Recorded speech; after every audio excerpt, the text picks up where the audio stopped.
చెప్పుడే కాదు వీటితోని ఇంకొక 420 హామీలు చెప్పారు. వాళ్ళ నోటికి మొక్కాలి. కళ్యాణ లక్ష్మి కేసీఆర్ ₹1,00,000 ఇస్తాడు, మేము వస్తే తులం బంగారం కూడా కల్పిస్తామని అన్నారా? ఏమన్నా నత్తందా?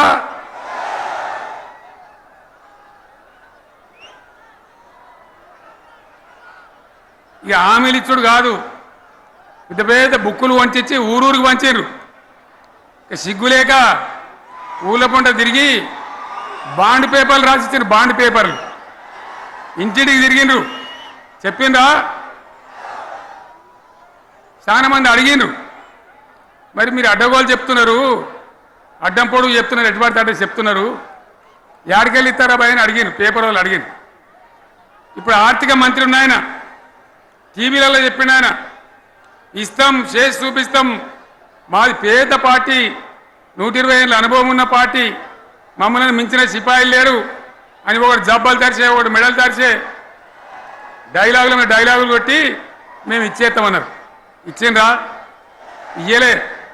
రుణమాఫీ చేయలే. మధ్యలో పార్లమెంట్ ఎలక్షన్ వచ్చినాయి. అప్పుడు నాకు కాలు ఇరిగింది. కుంటుకుంటున్నాం మెంటుకుంటున్నాం, మళ్ళీ నేను బయలుదేరిన. ఆ దెబ్బకి ఏం చేసిండ్రు? తెలంగాణలో ఎన్ని దేవుళ్ళు ఉన్నాయో అన్ని దేవుళ్ళ మీద ఒట్లు పెట్టుకున్నారు. పెట్టిండ్రా? బహిరంగ సభలలో ఆడిడ కూడా కాదు. ఇన్ని మాటలు చెప్పి ప్రజల్ని ఏమార్చింది. ఒక ఉచిత బస్ అని పెడితే అది జుట్లు పట్టుకొని కొట్టుకుంటానికి మనకత్తాను తప్ప ఏమనికి ఉపయోగపడ్డది లేదు. ఆ మహిళలే అంటారు, మాకు ఎందుక ఉచిత బస్, దరిద్రం, మాకు అవసరమే లేదు అంటారు.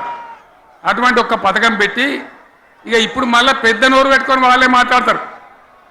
అంటే అంటే మాట్లాడతారు, అబద్ధాలు చెప్తారు. మాట్లాడితే బీఆర్ఎస్ వాళ్ళ మీద నింద, మాట్లాడితే కేసీఆర్ మీద నింద. ఇది ఒక అలవాటు చేసుకొని ఎవరికి నోరుంటే వాంతే లెక్క అనే పద్ధతిలో అడ్డమైన మాటలు మాట్లాడుతూ చాలా ఘోరంగా మోసం చేస్తూ ఉన్నారు.